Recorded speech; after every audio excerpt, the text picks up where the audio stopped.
I marched beside humans. Once now I understand why legends call them monsters. The alarm hit before my eyes even opened. Red light filled the pod, and the cold air of Corveth's Hollow rushed into my lungs like a blade. I am Vecthara Sor, and in that first second on the ground, I already knew something had gone wrong with the landing. 3 pods around mine had not opened. The soldiers inside them were gone before their systems finished cooling. I had trained for years, fought in 3 campaigns, and still my hands shook as I pulled myself free of the wreckage.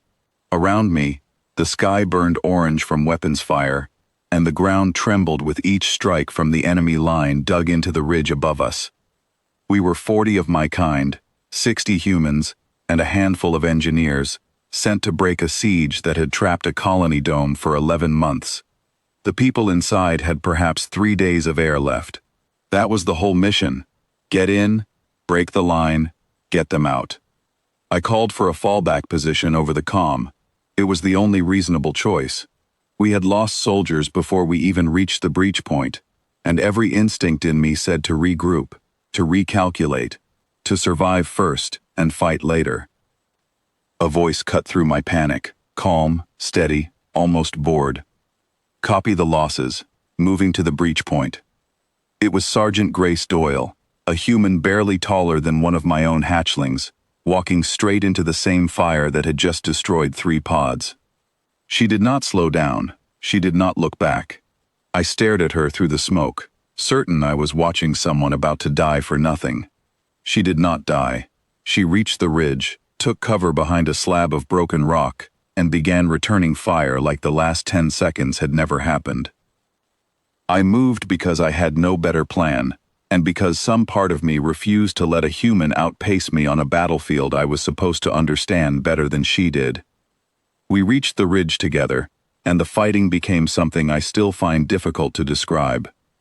Not chaos, rhythm.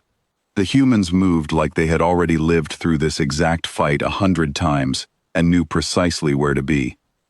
A soldier named Owen Ashcombe went down beside me, a burn tearing across his shoulder. I expected him to fall back, to signal for a medic, to do what any wounded soldier does. Instead, he switched his weapon to his other hand, muttered something sharp under his breath, and kept firing at the same pace as before. I asked him later, once the line quieted, why he had not pulled back. He looked at me like I had asked why the sky was dark at night. Because if I stop, the people in that dome run out of air. My other arm still works. The math is simple, Vec. The math is simple. I turned that phrase over in my mind for the rest of the operation, because nothing about it felt simple to me. Every choice I had ever made in battle weighed my own survival against the mission. For Owen, survival was not even part of the equation. Only the outcome mattered.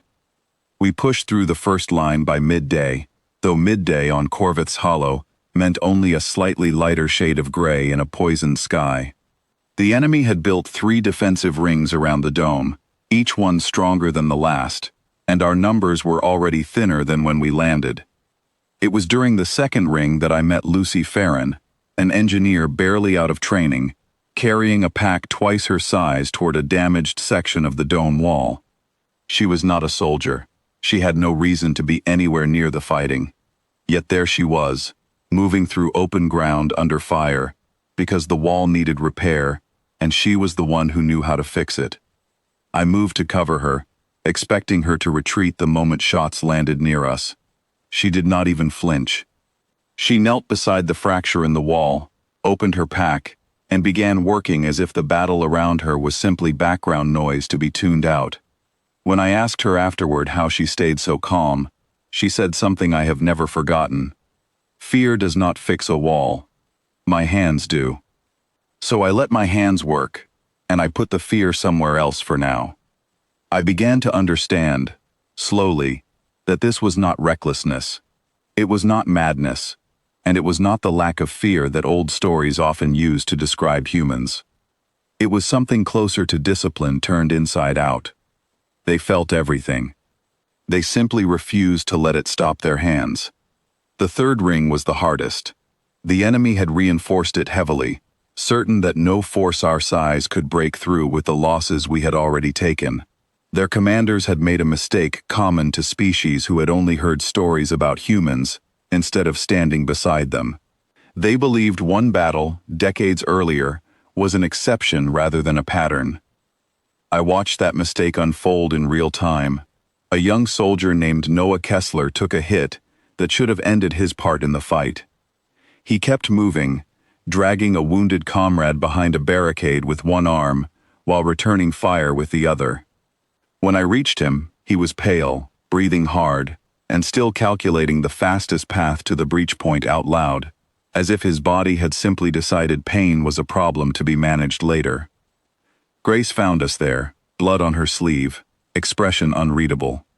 She looked at the barricade, at the ring ahead, and at the dome beyond it, still sealed, still holding whatever air remained for the people trapped inside.